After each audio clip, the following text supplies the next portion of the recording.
Paz do Senhor Jesus, meus irmãos, meus amigos, prazer uma vez mais estar convosco para mais uma lição da Escola Bíblica das Assembleias de Deus no Brasil. Hoje nós vamos falar sobre a lição de número 12, que traz por título A Bendita Esperança, a marca do cristão. Prazer ter você aqui conosco, aproveitando que você está assistindo esta aula, caso não seja inscrito aqui no canal, se inscreva, ative o sino das notificações para receber avisos sempre que tivermos um novo vídeo aqui no canal. Isso ajuda a divulgar a palavra de Deus a outros tantos. Vamos estudar então a lição, que está aí o título na sua tela, A Bendita Esperança, a marca do cristão. O texto áureo é o que está em Tito, capítulo 2, versículo 13, aguardando a bem-aventurada esperança e o aparecimento da glória do grande Deus e do nosso Senhor Jesus Cristo. Verdade prática, a esperança cristã é a âncora que mantém a alma do crente firme diante dos dissabores em nossa jornada de fé. Muito bem, vamos para a leitura bíblica em classe, que está em Romanos, capítulo 8, e versículo de número 18 ao 25. Você pode ler aí no conforto da sua casa com o seu exemplar. Vamos para a introdução e o comentário dessa revista. Desde quando o crente nasce de novo, ele é convocado a viver uma vida de esperança. Nesse sentido, a esperança cristã tem o seu fundamento na ressurreição de nosso Senhor Jesus. É uma obra poderosa de Deus que move a Igreja de Cristo a trabalhar pela causa do seu reino. A lição desta semana tem o propósito de expor o ensino da esperança cristã e o quanto ele é importante em nossa jornada para o céu. Queridos, a expressão esperança é uma fé baseada no futuro. Então, viver uma vida de esperança é estar baseado no retorno do Senhor Jesus à terra, no arrebatamento da igreja e todas as bênçãos que o Senhor Deus, ele proporciona. Então, é preciso, em meio às dificuldades que esta vida nos impõe, termos sempre esta fé positiva, termos sempre uma fé no futuro, uma crença fundamentada nas Escrituras, mas olhando para frente, olhando para o porvir com ânimo, com uma bendita esperança. É isso que nós precisamos ter. Fé, perspectiva positiva, uma esperança, uma crença que tem algo bom, vai acontecer coisas boas na vida daquele que serve a Deus.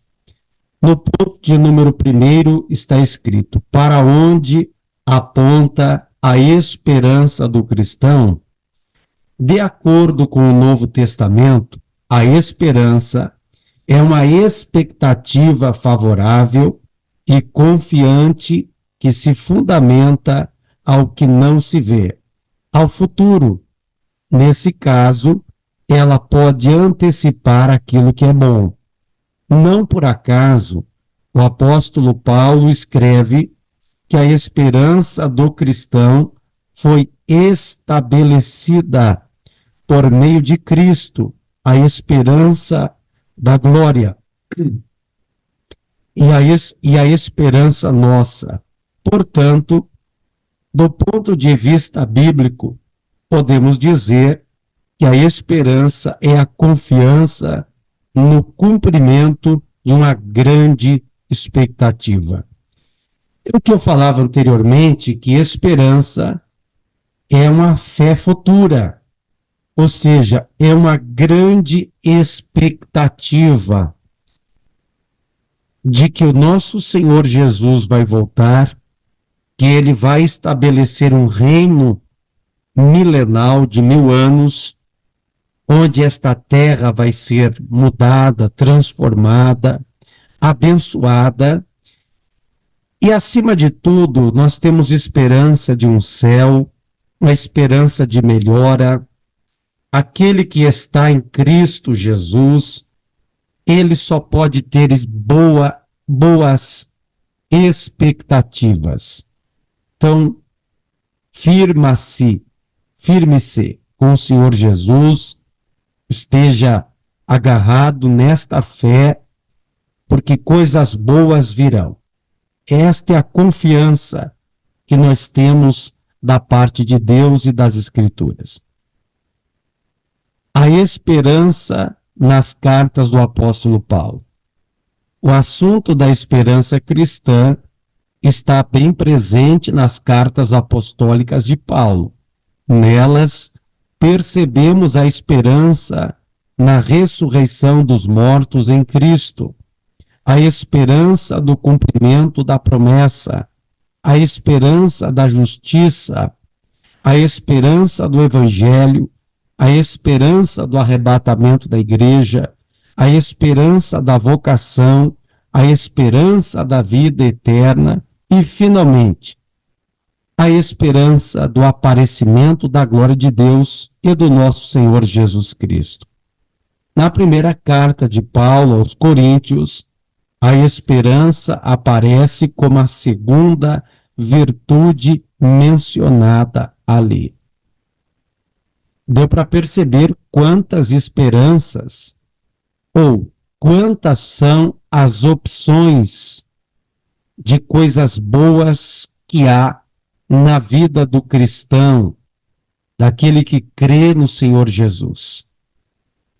Deus, o autor da nossa esperança. Essa esperança é uma consequência do novo nascimento em Cristo Jesus.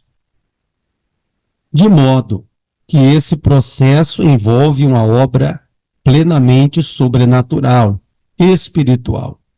Por isso, Deus é o autor da nossa esperança, conforme o apóstolo Paulo mostra em sua carta.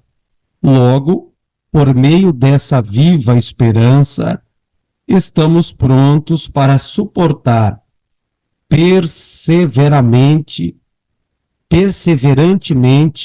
todos os dissabores ao longo da nossa jornada ao céu.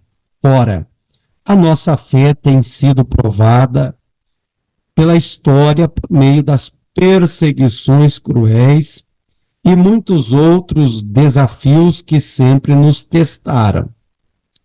Entretanto, a Igreja de Cristo nunca sucumbiu a eles. Sempre prosperou e floresceu por causa de uma esperança gloriosa que nunca puderam tirar de nós. A confiança na vida eterna com Deus. Por aqui, queridos, é preciso salientar algumas coisas. Há dissabores ao longo da nossa jornada para o céu. Então, nem tudo aqui nessa vida vai ser um mar de rosas.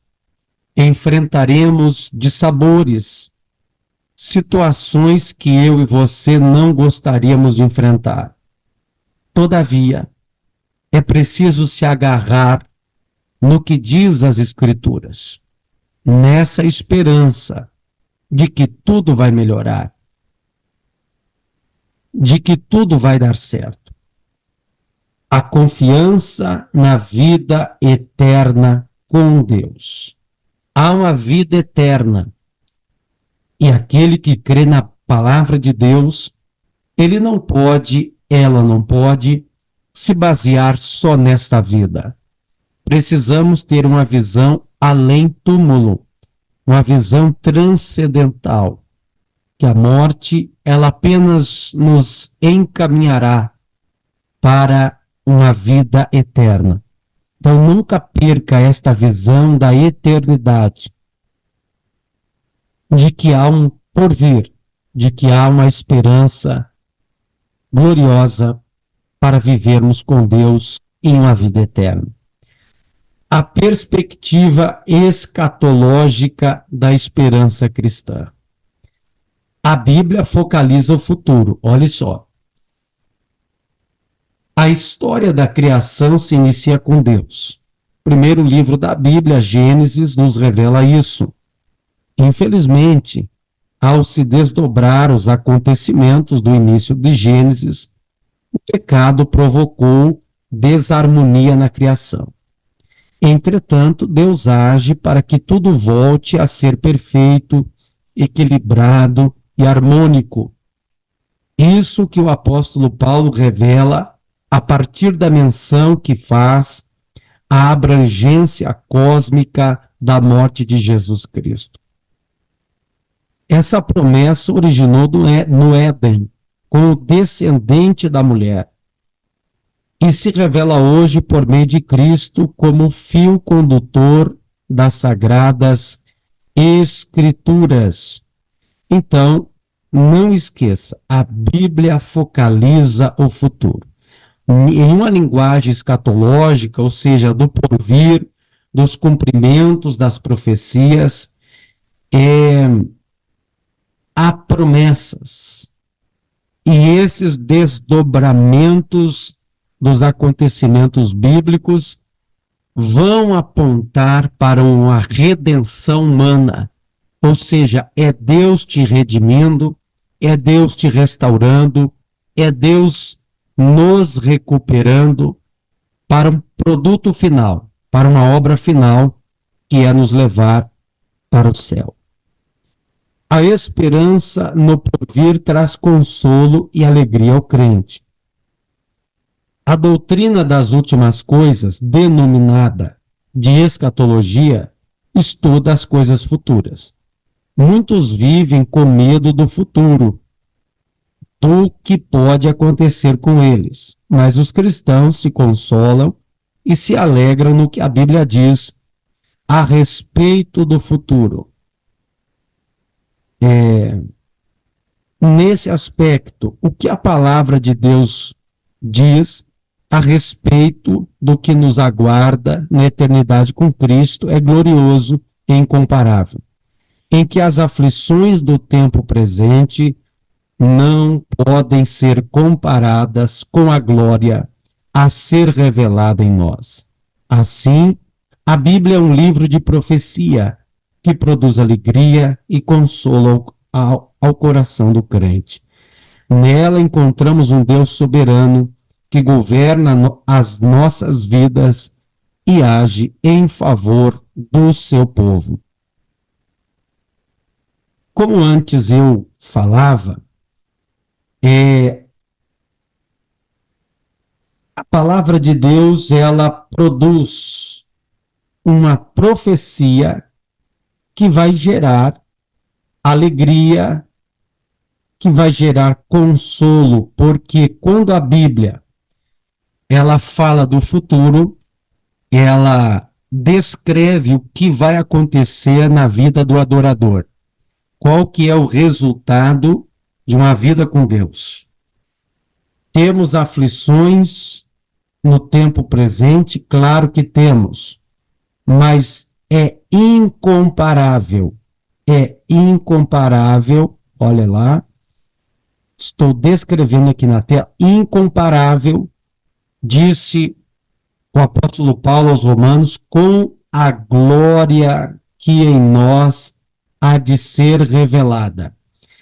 Há de ser revelado. A glória a ser revelada. Isso é que está escrito lá em Romanos, no capítulo de número 8. Eu vou assinalar aqui na tela, ó, em azul ali, Romanos 8:18. Não dá para comparar, disse Paulo aos Romanos 8:18, com a glória que em nós há de ser revelada. Então, olhe para o futuro.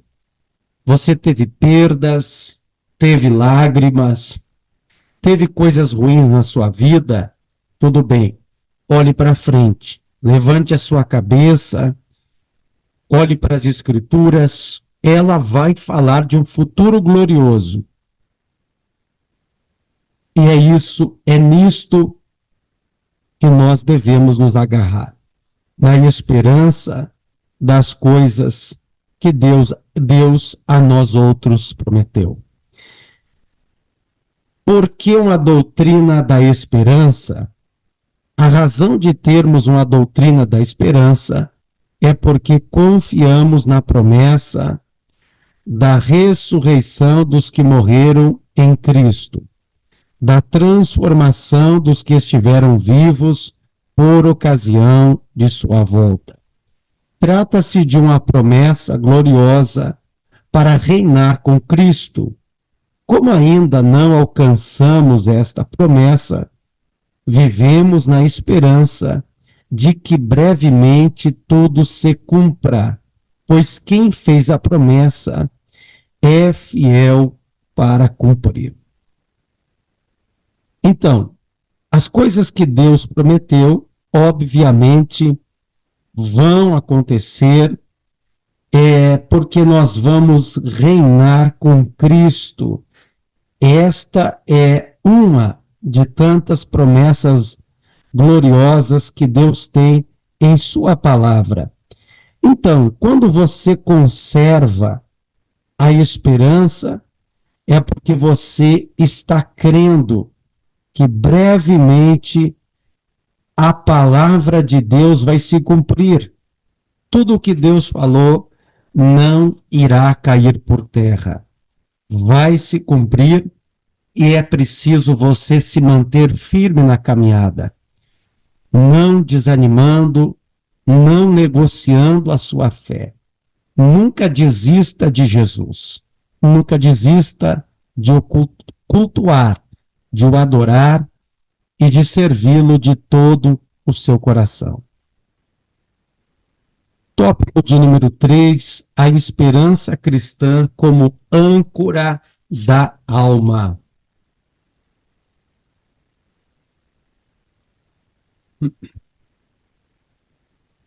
Ali diz assim: nossa esperança como âncora.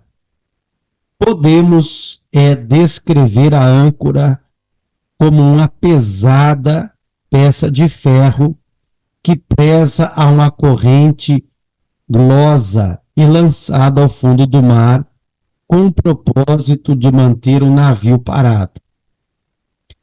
O escritor aos Hebreus descreve a esperança cristã como uma âncora da alma segura e firme. Durante a jornada com Cristo, ela representa tudo o que sustenta e estabiliza a alma do crente em tempos de incertezas. Ou seja, assim como uma âncora está presa e lançada ao fundo do mar para manter o navio parado, assim a âncora da nossa alma é tudo que sustenta, é tudo que nos conduz, os ensinamentos da palavra de Deus, que nos dão essa certeza em tempos de incerteza. Então, não desista de acreditar nas crenças doutrinárias centrais da sua fé. Que o mundo, os problemas não venham te desestabilizar, venham prejudicar a sua fé. Porque a esperança do crente é a melhor? Essa esperança que traz certeza à alma do salvo não pode ser comparada com a esperança dos ímpios. O apóstolo Paulo afirma que sem Cristo não há esperança para o ser humano.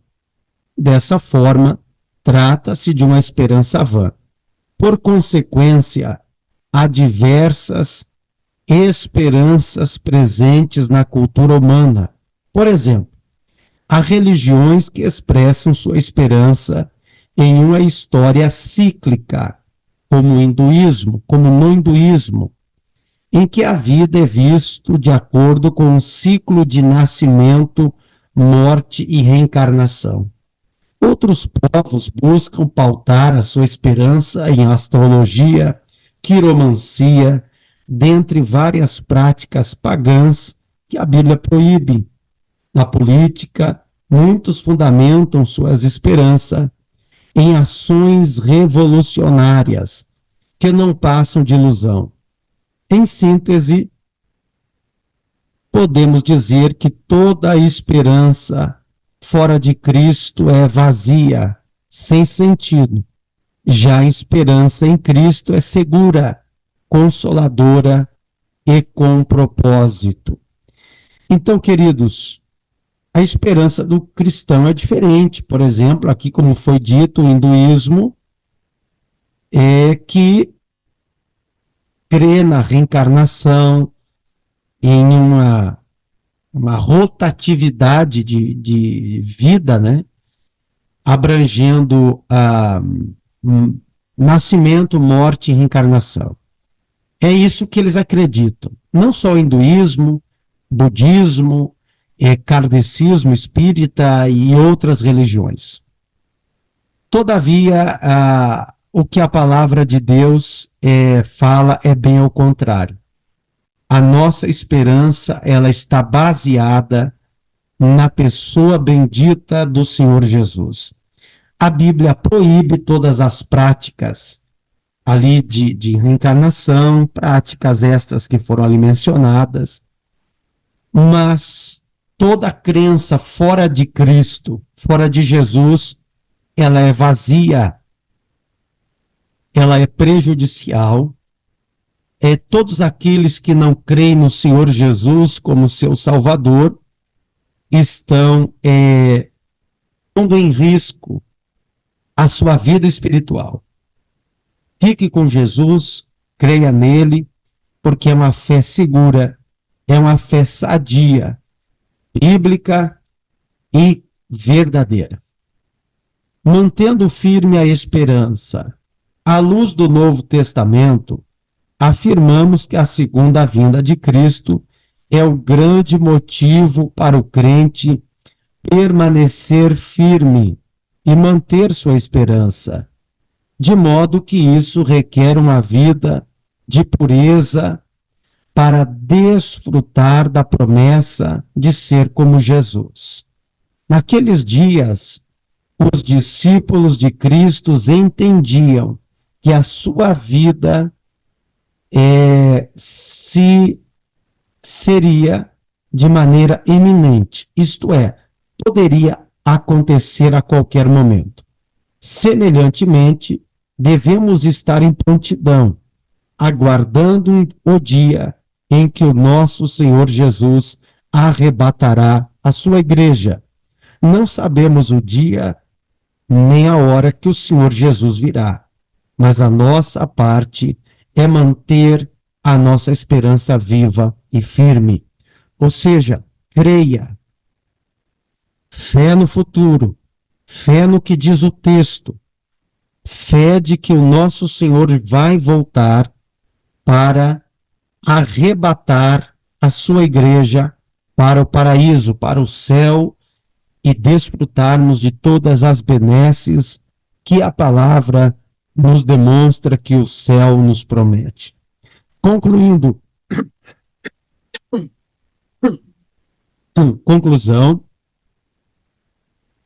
lutas, dissabores, provações, morte, dentre outras coisas, o salvo em Cristo poderá enfrentar tudo isso firmado na esperança verdadeira, que é Cristo Jesus, nosso Senhor.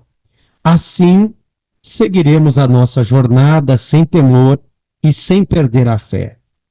A história testemunhou que o cristianismo cresceu e prosperou porque os cristãos entenderam que essa vida é provisória, sendo apenas uma parte de um todo muito maior, a eternidade com Cristo. Portanto, mantenhamos firme a confissão da nossa esperança, pois o que prometeu é fiel. Então, queridos, aqui concluindo nossa fala, nossa lição de hoje, a nossa vida aqui é provisória, é temporária, mas temos uma eternidade para desfrutar. E é nisso que você deve se agarrar. Lembrando o versículo que Paulo citou, que as aflições desse tempo presente não dão para se comparar com a glória que em nós há de ser revelada. Tenham a visão transcendental, uma visão que ultrapasse esta vida. Tente vislumbrar uma eternidade com Deus, de gozo, de paz, de alegria, de júbilo. É isso que Deus tem para nós. Se perdemos pessoas queridas e amadas, devemos encontrá-las, certamente com Deus, no paraíso, no porvir. Seque suas lágrimas, ponha um sorriso no rosto. Deus tem coisas boas. Não perca a esperança. Esta é a mensagem desta lição. Eu te agradeço por ficar até aqui conosco, lembrando que na próxima semana teremos a lição de número 13, cujo tema é a cidade celestial. Não perca esse tema, que será por demais interessante. Obrigado por ficar até aqui conosco. Deus te abençoe em Cristo Jesus.